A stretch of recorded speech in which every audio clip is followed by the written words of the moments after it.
Yesterday, 14 lucky convicts were pardoned by President Bush thanks to Article 2, Section 2 of our Constitution, which gives the president the right to basically pardon anyone he wants.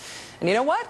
Pardon seeking makes for strange bedfellows. With about 56 days left of the Bush administration, it's time once again for the Rachel Maddow Show's Lame Duck Watch, because somebody's got to do it.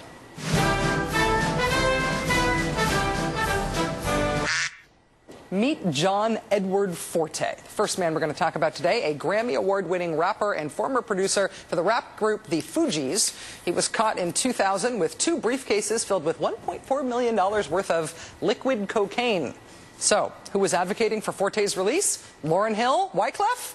How about Carly Simon? And Republican Senator Orrin Hatch from Utah. 2 of a kind. It turns out that Forte and Carly's son, Ben, became BFFs in prep school, and she has been lobbying several politicians on Forte's behalf, including Senator Hatch. Forte will walk out of federal prison next month after serving half of his 14-year sentence.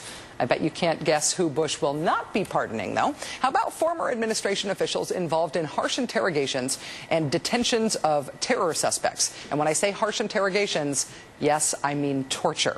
According to the Wall Street Journal, White House officials say they don't believe they have to pardon anyone, that the Justice Department's torture memos make such pardons unnecessary. You remember those memos, right? Part of the Bush administration's unofficial game plan to move the goalposts until the kick goes through.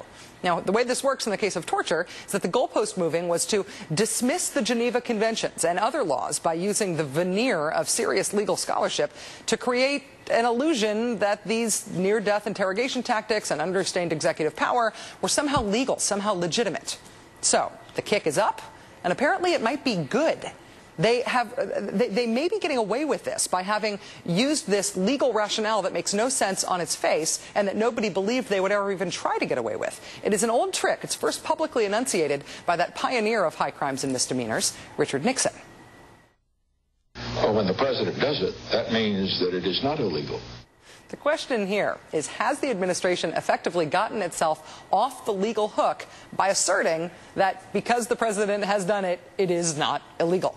Joining us now is Jonathan Turley, who is a professor of constitutional law at George Washington University. Professor Turley, thanks for joining us again. Nice to see you. Hi, Rachel. So the White House says now, at least to the Wall Street Journal, that they are not likely to pardon anyone who might have implemented or taken part in these torture policies because they believe that their Justice Department memos excuse them. So there's no need to pardon anyone. Are you buying their reasoning? No, I don't believe that anyone seriously believes in the administration that what they did was legal. This is not a close legal question. Waterboarding is torture. It has been defined as a war crime by U.S. courts and foreign courts. There's no ambiguity in it. That's exactly why they have repeatedly tried to stop any court from reviewing any of this. And so what's really happening here is a rather clever move at this intersection of law and politics, that what the administration is doing is they know that the people that want him to pardon our torture program is primarily the Democrats, not the Republicans. The Democratic leadership would love to have a pardon so they could go to their supporters and say, look, there's really nothing we could do. We're just going to have this truth commission. We'll get the truth out, but there really can't be any indictments now. Well, the Bush administration is calling their bluff. They know that the Democratic leadership will not allow criminal investigations or indictments.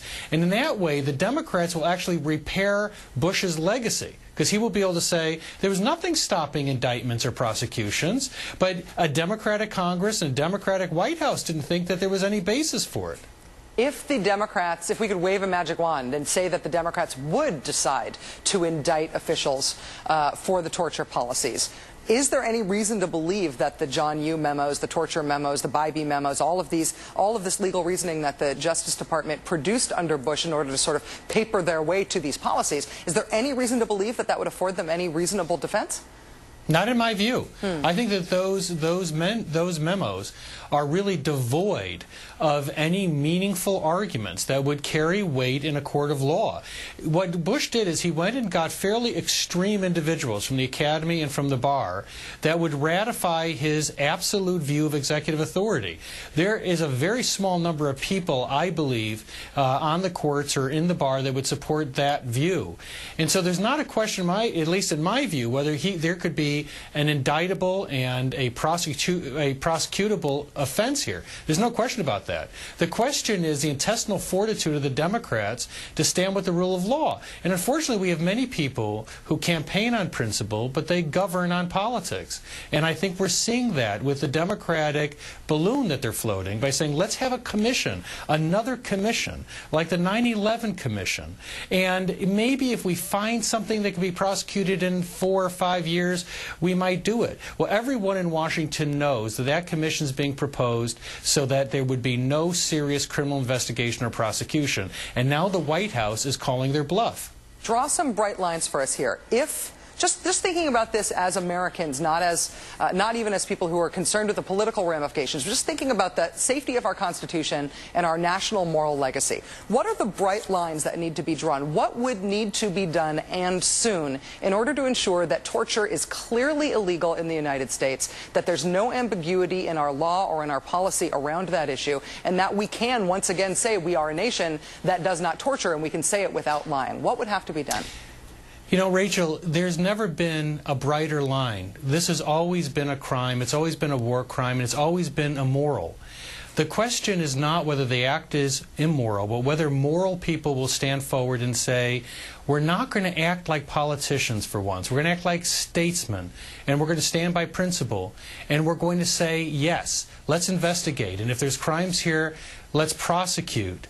And I think it's so very, very simple. You know, we have third world countries that when they have found that their leaders committed torture or war crimes, they prosecuted him. But the most successful democracy in history is just, I think, about to see war crimes, do nothing about it. And that's an indictment not just of George Bush and his administration, it's the indictment of all of us if we walk away from a clear war crime and say it's time for another commission. Jonathan Turley, Professor of Constitutional Law at George Washington University, thank you very much. Thanks, Rachel.